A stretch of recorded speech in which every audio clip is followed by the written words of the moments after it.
1965 mengubah konfigurasi dalam jajaran Staf Umum Angkatan Darat atau SUAD. Jenderal Soeharto yang baru naik tampuk kekuasaan mengganti pejabat yang semula dipilih oleh Jenderal Yani. Mereka yang selamat dari peristiwa G30 SPKI semuanya dicopot dari jabatan.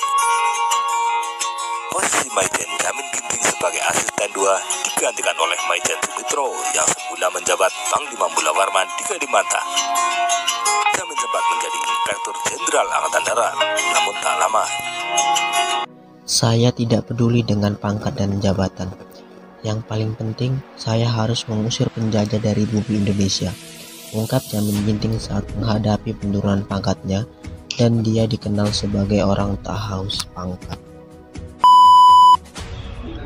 Letjen TNI Jamin Ginting lahir di Sukatigapanah, Karo, Sumatera Utara pada 12 Januari 1921. Di tanah Karo, pemerintahan Jepang pernah membangun kesatuan tentara beranggotakan para pemuda untuk menambah pasukan dan pertahanan kekuasaan mereka di Asia. Setelah menyelesaikan pendidikan sekolah menengah, Jamin Ginting bergabung dengan satuan militer tersebut hingga diangkat menjadi komandan. Ketika Jepang menyerang pada sekutu dalam Perang Dunia II, tarakan daerah kekuasaan mereka termasuk tanah Karo. Sebagai komandan, Jamin Ginting segera mengambil kesempatan ini dan mengumpulkan pasukannya, bercita-cita membentuk satuan tentara di Sumatera Utara. Jangan pulang ke desa kalian. Mari kita bersama-sama membela tanah Karo dari pihak manapun yang ingin menguasainya. Di kemudian hari, anggota pasukan Jamin Ginting ini menjadi para pelopor pejuang Sumatera Utara.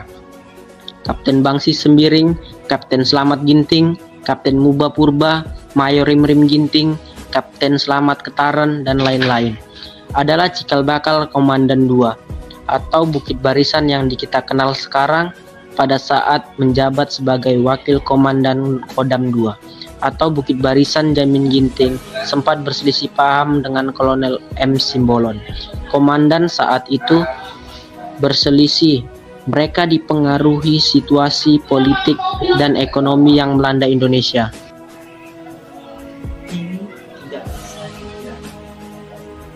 Selama ini kita dianaktirikan oleh pemerintah pusat. Mari kita bersama-sama menuntut keadilan dari pemerintah pusat. Beberapa tahun kemudian, Jamin Ginting menjadi Panglima TT pertama.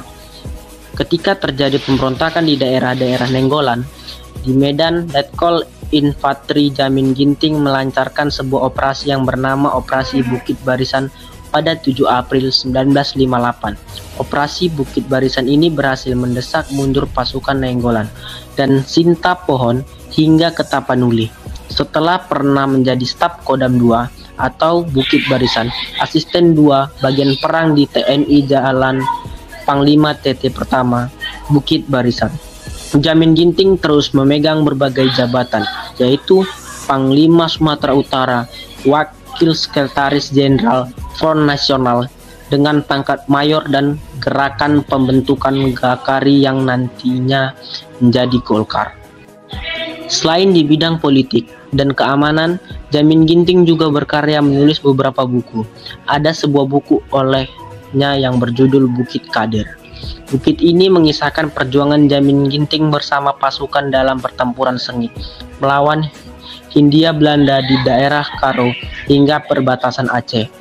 Dalam perlawanan ini, seorang anggota pasukannya Kader gugur di sebuah perbukitan tanah Karo. Bukit itu sekarang dikenal dengan Bukit Kader. Pada akhirnya, Jamin Ginting memegang jabatan sebagai seorang duta besar untuk Kanada di Ottawa, Kanada. Ini pula Jamin Ginting mengakhiri hayatnya di usia 53 tahun pada tahun 23 Oktober 1974. Tolong aku, Kadir.